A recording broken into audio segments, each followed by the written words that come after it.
Galera, valeu demais pelos 460 mil inscritos, vocês são demais, sério. Mas não vamos parar por aqui, hein? Bora chegar, galera, aos 500 mil inscritos, então dá aquela força pro canal e se inscreve e deixa um gostei aqui embaixo pra batermos a meta de 3.006 likes. E agora, bora lá! Em um mundo aterrorizado pelos temidos Kaiju, assim como todo o território nacional, a grande cidade de Yokohama é protegida pela Força de Defesa do Japão, e assim que um combatente recebe a ordem de prosseguir com sua missão, uma criatura gigantesca surge debaixo d'água para atacar uma ponte. O impacto causa uma onda que atinge a calçada e no mesmo instante é soado o alerta emergencial de Kaiju, então todos os cidadãos são evacuados até um abrigo subterrâneo, conforme o monstro enorme se dirige de Yatobashi para Yamashita. Nesse instante, é reportado para as unidades acionadas da Força de Defesa que o comprimento estimado do Kaiju é de 60 metros e seu nível de poder é 3,5. A inteligência avisa que nada foi identificado nos sensores termais num raio de 3 km, portanto as unidades ganham permissão para abrir fogo contra o alvo. Acompanhando os noticiários, um grupo de amigos supõe que a terceira divisão tenha sido enviada, uma vez que eles estão em Yokohama. Do alto do helicóptero de combate, uma unidade salta em direção à cobertura de um prédio para alcançar uma posição estratégica, enquanto o Kaiju derruba tudo que encontra pela frente. Unidades de infantaria são alçados à linha de frente para combater o inimigo de perto e causar uma distração, e o monstro enorme tem dificuldades contra oponentes tão pequenos e ágeis. Em pouco tempo, a unidade estratégica encontra o local perfeito para disparar um projétil explosivo contra o peito do Kaiju, que tem seu torso explodido, causando uma macabra chuva de sangue. Após a chegada do maquinário de extração do Kaiju, um homem degusta um delicioso hambúrguer, inspirado pela cena das tripas espalhadas por Yokohama. Embora pareça uma bagunça daquelas, o homem é um funcionário da equipe de limpeza responsável por essas criaturas, portanto os restos mortais delas significam mais uma bolada de hora extra. Enquanto isso, a população salda os talentosos integrantes da terceira divisão, que mais uma vez controlaram o perigo sem sofrer nenhuma baixa. Liderados pelo capitão Ashiro, o grupo atingiu o patamar de heróis de Yokohama e são reconhecidos como os legítimos anjos da guarda dos cidadãos diante da ameaça Kaiju. No meio do desfile após essa vitória, o humilde faxineiro parece perdido entre a plateia alucinada. Afinal, Kafka Ribino estava se preparando para sua própria batalha, que começa fora dos holofotes da mídia e dos aplausos da torcida. A serviço da Izumo Tech, além da limpeza, seu time é responsável por coletar uma amostra do Kaiju abatido, e por isso Kafka solicita uma motosserra de calor para cortar a gordura presa à mandíbula do monstro. De repente, um dos órgãos do Kaiju explode e causa um acidente de trabalho, provocando uma grave queimadura na perna de um operário. Segundo Kafka, sempre que a terceira divisão entra em ação, eles deixam essa bagunça para trás, o que dificulta para distinguir os órgãos que podem ser perigosos. De toda forma, não é apenas esse o problema a ser considerado, levando em consideração que a equipe de limpeza recebeu ordens de terminar o serviço até o fim de semana, mesmo que o animal de 60 metros tenha sujado a cidade por quilômetros à sua volta. Como se não bastasse, Kafka é enviado para a limpeza do intestino diante da falta de um funcionário, e digamos que essa não é a parte do corpo mais agradável para se trabalhar, se você levar em conta o que é produzido nessa região do corpo. Segundo reza a lenda na Izumo Tech, o operário que é mandado para o intestino sempre fica um bom tempo sem conseguir comer, devido à natureza desse serviço inconveniente. Ao chegar em casa, Kafka está exausto depois do pesado expediente, e para piorar, ele ainda consegue sentir o cheiro das fezes do animal queimando em suas narinas, por isso ele assou o nariz como se quisesse arrancar o fedor à força. Atrás dele, a TV destacava a atuação heróica da terceira divisão da Força de Defesa, e sua jovem líder Mina Shiro, que além de ter alcançado a patente de capitão aos 27 anos, a oficial possui em seu repertório centenas de Kaiju abatidos. Acompanhando a matéria, Kafka se lembra de quando prometia ao lado da mina que eles iam exterminar os Kaiju juntos, porém seu pulmão de fumante era a prova viva de que o tempo passou, junto com suas ambições infantis. Ao desligar a televisão e ver seu reflexo na tela, Kafka se questiona como foi parar ali, mas apenas um breve pensamento acerca da sua condição de vida atual faz o jovem perder a calma.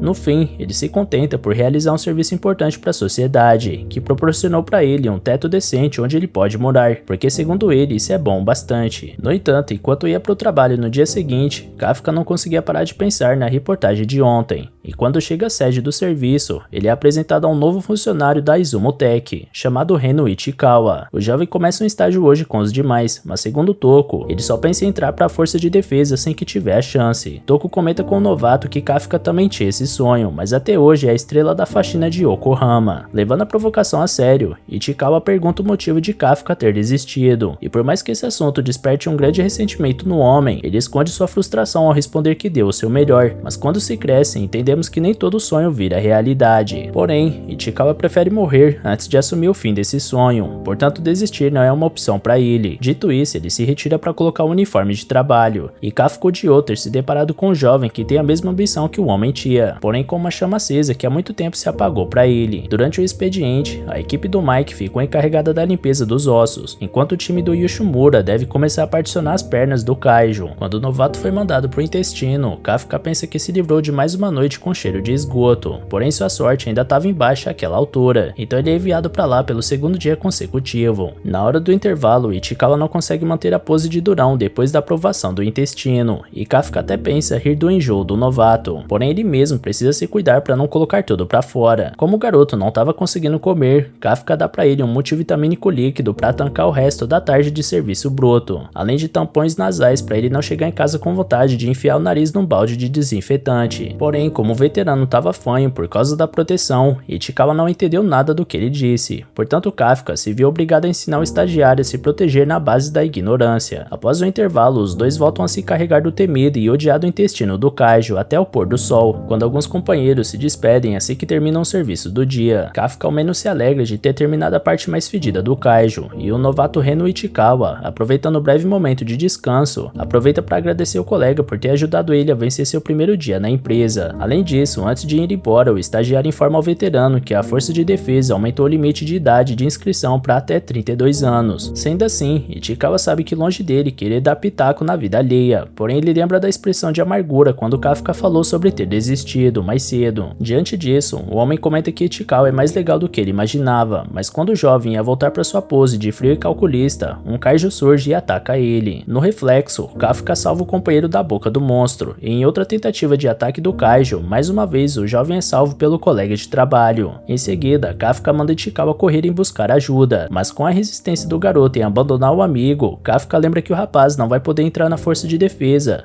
se tiver enterrado a 7 palmos do chão. Com a partida do Ichikawa, o homem restante atrai a criatura para cima de si e corre o mais rápido que pode até encontrar uma abertura íngreme onde o Kaijo não consegue passar. Seguindo no pique pelo corredor, Kafka atravessa a galeria até pular pela janela do outro lado. Nesse mesmo instante, lembranças de uma infância ao lado da mina emergem, onde ele avisa para sua inconsolável amiga que os Kaijo destruíram a escola onde eles estudam em suas casas. Por isso o pequeno Kafka lamenta não ter matado o Guramon. Mina critica o amigo por só se importar com isso nessas circunstâncias, afinal, a Miko, sua gatinha, morreu nas mãos daquele demônio. Sendo assim, os dois dizem ao mesmo tempo que vão entrar para a força de defesa, e Kafka desafia a mina para ver quem vai ser o oficial mais maneiro antes, para depois os dois lutarem juntos contra a ameaça Kaijo. No entanto, o homem se encontrava sozinho diante dessa criatura grotesca, e ao encontrar uma barra de ferro no chão, ele tenta bater de frente com o Kaijo e com sua frustração por não estar na força de defesa, mas a força e velocidade do inimigo são avassaladores, então logo o humano é jogado pelos ares enquanto se pergunta mais uma vez como foi parar ali. Sem misericórdia, o Kaijo pisa em cima dele e se prepara para fazer sua refeição, já que não pode mais lutar por sua vida. Porém, Ichikawa traz a janta do monstro ao acertar ele com uma placa de trânsito, ao passo que anuncia ter chamado reforços. Kafka critica a decisão do companheiro de retornar, porém Ichikawa não se veria como um digno membro da força de defesa se simplesmente deixasse o camarada para sua morte. Ouvindo aquilo, Kafka se lembra de quando foi eliminado no teste para ingressar na força anti-Kaijo, e agora lá estava ele, debilitado ao ponto de deixar seu parceiro lutando sozinho contra o monstro dessa envergadura. Diante da realidade, Kafka aceita que não é capaz de proteger seu colega de trabalho, assim como nem ao menos salvou a gatinha malhada da sua amiga. Ainda assim, existia alguém capaz de realizar isso, e através do seu tigre branco e do seu rifle, Minashiro anota mais um Kaijo para o seu portfólio em poucos segundos, antes de ordenar que alguns subordinados iniciem a operação de resgate, enquanto pessoalmente ela vai verificar a presença de outros Yojo na área junto do seu time. Ao ser hospitalizado, Kafka reflete sobre como a mina derrubou aquele monstro em poucos segundos. Portanto, ele tá comendo poeira no desafio que eles combinaram. Tachikawa dá um susto nele ao chamar a atenção do companheiro, e comenta que não estaria vivo se não fosse por ele. Portanto, Kafka também é um cara maneiro. Assim que ouve essa palavra, o homem é jogado de volta para quando apostou com a amiga sobre quem seria o oficial mais maneiro antes. Tachikawa diz novamente que Kafka deveria tentar entrar para a força de defesa, e dessa vez, o próprio Kafka reconhece que não adianta ficar fingindo para si que deixou esse objetivo para trás. Ele reconhece que desistir faz parte da vida, porém mentir mentir para si mesmo é a pior coisa que alguém poderia fazer. Sendo assim, ele se compromete a se dar outra chance. No entanto, um pequeno kaiju alado que estava à espreita afirma ter encontrado seu alvo, e em seguida entra na boca do homem, causando uma reação medonha que atinge seu corpo por inteiro. Ichikawa vai ver o que está acontecendo, e quando abre a cortina que separa os dois, Kafka tinha assumido uma forma diabólica. Ao se enxergar na janela, o monstro entra em pânico junto do amigo, enquanto o velho que atravessava o corredor vê a cena e saca seu celular para denunciar a presença de mais um kaiju. Voltando ao momento da infância do Kafka, Mina mostrava sua confiança de sempre ao jurar proteger ele quando ele tiver com medo. Ao mesmo tempo, ela brinca com o garoto por estar temendo alguma coisa, e ele pede pra garota não contar pra ninguém. Por fim, ela agradece ao Kafka porque os dois juntos não têm motivo pra ter medo. Muitos anos depois, a capitã da 3ª divisão da Força de Defesa alerta seus subordinados que um kaiju foi visto dentro de um hospital e que deve ser derrotado antes que machuque alguém. Logo, as unidades do estado anunciou que um kaiju pequeno foi visto nas redondezas, por isso todos os cidadãos devem ir até o abrigo mais próximo se protegerem em casa. Enquanto isso, o tal do kaiju tá surtando na frente do velho no hospital, então Ichikawa pede pra ele sorrir pra tentar quebrar o gelo, mas parece que isso não deu muito certo porque o velho desmaia no ato. Ao colocar a mão na parede pra ver como o senhor tá, o kaiju acaba devastando toda a estrutura que tocou. Os outros pacientes vão ver que barulho foi esse e percebem a presença do kaiju, e Ichikawa acredita que a força de defesa já deva estar a caminho, por isso Kafka corre até a janela pra fugir, e mais uma vez destrói tudo que toca. Apesar disso, eles não têm escolha, portanto decidem saltar de qualquer forma. Nesse meio tempo, as unidades de defesa estão em direção ao Hospital Geral de Yokohama Sul, onde os dois protagonistas estão, porque souberam que o kaiju está se dirigindo para uma área evacuada lá perto. À medida que os dois correm por suas vidas, Ichikawa se questiona como seu amigo simplesmente virou um kaiju de uma hora para outra. Por isso pergunta pro Kafka se ele realmente é o Kafka, mas o kaiju assumiu uma forma tão grotesca que nem ele mesmo sabe quem é a essa altura. Nesse momento, a língua do monstro come um pássaro sem o consentimento do próprio Kafka, então tanto ele quanto Ichikawa notam que o negócio está ficando feio, além de extremamente nojento. De repente, Kafka volta ao normal pro alívio de todos, mas ele tá louco pra fazer o número 1, e tem certeza que vai liberar tudo a qualquer instante. O amigo pede pra ele segurar igual um adulto normal, porque o kaiju tá tão apertado que acaba soltando toda a sua urina através dos mamilos, como se fosse uma fonte de belos anjos cuspindo água pela boca. Isso desestabiliza o emocional do pobre rapaz, ao ponto dele achar que ninguém vai querer casar com ele. Mas o outro garoto lembra que tem coisas mais graves pra se pensar no momento. Abalado, Kafka pergunta se ainda rola de entrar na força de defesa, e Ichikawa faz que não com a cabeça 7 vezes em 3 segundos, porque é mais fácil matarem um Kafka bem matado do que sequer ele pisar em qualquer base daquele exército. Diante disso, Kafka lamenta profundamente o que está acontecendo com seu corpo, logo quando ele prometeu alcançar a Mino na força de defesa, depois de tantos anos de frustração e passividade. Preocupado com a chegada iminente dos agentes do estado, Ichikawa quer que eles pulem uma área proibida para despistar os agentes, porém Kafka nota a estranha presença de algum ser vindo debaixo da terra. No mesmo instante, Mina manda um dos carros prosseguir com o plano padrão, enquanto o carro dela vai averiguar o novo kaiju que acabou de ser detectado. Kafka acredita que é o mesmo tipo de kaiju que atacou eles dois daquela vez, e Ichikawa presume que agora eles vão ter mais chances de se esconderem com a presença desse outro monstro, porque a força de defesa vai ter que se dividir. Portanto, ele segue o rumo através do local proibido, coisa que o Kafka também faz logo atrás. O surgimento do outro kaiju causou uma devastação que prendeu uma mãe debaixo dos escombros em sua própria casa, enquanto sua filha chora desesperadamente ao ver a cena. A mãe pede pra filha fugir, mas a garota tenta salvar a mulher da forma que pode, mesmo sem chances. De repente, o monstro surge e destrói toda a estrutura da casa em volta, deixando a criança vulnerável, enquanto sua mãe chora ao nem ao menos poder proteger sua garota. O kaiju abre a boca na direção da pequena e tá prestes a engolir ela, quando outro kaiju surge para impedir que isso aconteça, lançando um soco que isola a criatura a centenas de metros de distância. Após isso, nem o próprio Kafka acredita nessa força toda que ele tem, e depois ele tenta ver como a criança tá, se esquecendo que agora ele tem a aparência do tinhoso com luz de LED. Diante do pavor da garotinha, ele tem a brilhante ideia de tentar sorrir mais uma vez, fazendo a pobre garota entrar em pânico. Logo Ichikawa chega e consegue botar a casa em ordem, então Kafka levanta os escombros e o garoto analisa que a mãe só tá inconsciente e vai ficar bem, tranquilizando a criança. Nessa hora, o kaiju inimigo retorna ao mesmo local para se vingar daquele que acertou ele agora há pouco. Então Kafka manda seu amigo levar as duas embora para lidar sozinho com o monstro adversário. Então ele tenta repetir o mesmo soco que deu da primeira vez, mas agora que tá mais ciente da sua força, dessa vez ele colocou tanta potência que o kaiju adversário é jogado pelos ares e explodido completamente, provocando uma chuva de sangue. Enquanto o sangue cai no chão, Ichikawa deixa claro pro amigo que ele jamais deve apontar esse punho para nenhum humano. Depois disso, Kafka pede pro amigo levar a mãe pro hospital, só que mais uma vez ele assusta a garota com sua aparência. Com isso, ele muda sua abordagem coragem e se aproxima lentamente para dizer que a força de defesa deve estar a caminho, então ela não deve se preocupar porque ele já vai desaparecer. Porém, quando Kafka ia embora, a garota agradece a ele pela ajuda, e aquela voz de criança lembra o Kafka na hora da Minho, quando os dois prometeram ficar juntos para não terem medo, e a forma como eles sempre permaneceram um do lado do outro. De repente, Kafka tem a visão dele e da Minho combatendo junto as forças do mal com o uniforme da força de defesa. Então, enquanto Ichikawa lembra que eles precisam ir embora, Kafka recupera sua forma humana da cabeça até o pescoço, prometendo que não vai desistir, que vai ficar ao lado da mina de toda forma. Com a chegada da terceira divisão ao local, a capitã olha para os destroços em volta e questiona o que diabos aconteceu ali. Logo ela se aproxima da criança sobrevivente para questionar sobre o kaiju que ela viu. A garota chora ao se lembrar da boca asquerosa da criatura, quase engolindo ela. Porém, Minho tranquiliza a garota ao prometer que vai exterminar todos esses monstros. Isso alegra a garotinha, mas logo ela pede para a capitã não machucar o kaiju bonzinho que salvou sua mãe, deixando a oficial confusa. Horas após o incidente, o retrato falado do kaiju número 8 estampava os noticiários locais, enquanto a equipe de limpeza da Monster Sweeper debatia se o monstro ainda estava vivo ou não. Ichikawa chega nessa hora e sua frio diante da proporção que isso tudo tá tomando, ainda mais porque o Kafka foi o primeiro kaiju da história a escapar da força de defesa, e isso pode causar um pânico geral em Yokohama. O gerente da limpeza entrega pro Ichikawa uma encomenda que chegou para ele e pro Kafka, e todos os colegas de trabalho lembram que tá na época de provas da força de defesa, e que todo ano eles precisavam animar o Kafka depois que ele era reprovado. Pra felicidade do Ichikawa, ele foi aprovado no teste, e logo decide entregar pessoalmente o resultado do Kafka nas mãos dele, mas não sem antes dar uma olhada no papel e prosseguir a corrida com um sorriso no rosto. Do lado de dentro da sede de limpeza, os amigos lembram que é o último ano em que o Kafka pode entrar na força, e eles adorariam que isso acontecesse. Então Ichikawa chega até o companheiro e avisa que ele passou na primeira fase de testes, mas como ele simplesmente estava almoçando na sua forma kaiju, o rapaz dá uma voadora nele para lembrar que ficar dando mole com essa cara de capiroto na rua vai fazer ele ir pra vala rapidinho. Kafka esfrega o rosto para corrigir a besteira, mas deixa para trás sua arcada dentária de monstro. Ichikawa avisa que a cara feia do kaiju tá estampada em cada noticiário do país e que todo cuidado é pouco. Falando nisso, Ichikawa recorda que depois eles tinham acabado voltando ao hospital para convencer todos que os dois fugiram quando o kaiju apareceu, para tentar limpar a barra deles. Então finalmente Ichikawa entrega o resultado pro Kafka, mas ele não parece tão feliz. Na verdade, Kafka sempre é eliminado na segunda fase, portanto não é hora de comemorar. Ichikawa questiona como o amigo vai fazer o teste com esse novo corpo, mas o kaiju promete que não vai deixar ninguém descobrir sua identidade. O humano lembra que a primeira fase é só prova escrita, mas que a segunda tem oficiais espalhados por toda a parte. Mas ainda assim, Kafka tá certo de que vai participar, afinal, ele dedicou boa parte da sua vida a isso, e esse ano é sua última chance. Dito isso, Ichikawa comenta que em algum momento eles serão rivais no teste, até que Kafka explode a tampa da sua garrafa ao tentar abrir ela, fazendo o jovem humano mudar de ideia quanto ao kaiju poder fazer a prova, mas o kaiju promete de pé junto que nada vai dar errado, e que ele vai segurar a onda na hora. De toda forma, Ichikawa vai embora bolado, enquanto Kafka tenta assimilar tudo o que tem acontecido, e logo retoma a forma humana para voltar pro jogo com seu disfarce. 10 dias depois, o prédio Tóquio recebe a segunda fase do exame da força de defesa. Assim que chega, Ichikawa fica impressionado ao ver em pessoa a base Tachikawa, porque ele até já visitou a base Kumagawa uma vez, mas essa aí é bem maior. Kafka explica que eles dividem essa área como uma guarnição da força de defesa, e quando algo acontece, as duas bases trabalham juntas para enviar oficiais pro lado oeste de Tóquio. Conforme os candidatos vão chegando, Kafka se sente intimidado por ver concorrentes mais jovens e aparentemente mais bem preparados com ele, mas ele tenta conter seu nervosismo. De repente, uma garota aborda Kafka chamando o cara de velhote, e o próprio cara de 32 anos demora alguns segundos para entender que era ele que estava sendo chamado, e quando entendeu, ele faz questão de avisar que não é um velho ainda, mesmo que a garota insista no apelido. Na real, ela só queria que o Kafka tirasse a lata velha dele do caminho, porque ela não tá conseguindo estacionar. O homem argumenta com raiva que tem um monte de vaga vazia, mas a garota faz questão de estacionar na vaga 55, porque seu número da sorte de hoje é 5. Como o Kafka não tem muita paciência para esse papo torto de número da sorte, a garota decide liberar a vaga com suas próprias mãos. Então ela ativa seu uniforme com algum mecanismo misterioso e ganha uma força sobre-humana para levantar o carro só com a mão direita. Diante do pavor dos dois homens ao lado, a garota simplesmente joga a van do Monster Sweeper na vaga 53 como se fosse lixo, deixando o Kafka maluco por ser o carro da firma. Ichikawa pergunta pra garota quem ela é, e ela responde que é a candidata número 2016, Kikoru Shinomiya, e seu hobby é executar kaijus. Ichikawa reconhece o sobrenome Shinomiya na mesma hora, enquanto a garota se aproxima de quem ela chama de velhote e avisa que ele tem cheiro de kaiju. E galera, dá bastante like aí embaixo e comenta pra incentivar a gente ainda mais a trazer continuação desse anime, beleza? Valeu galera, se cuidem!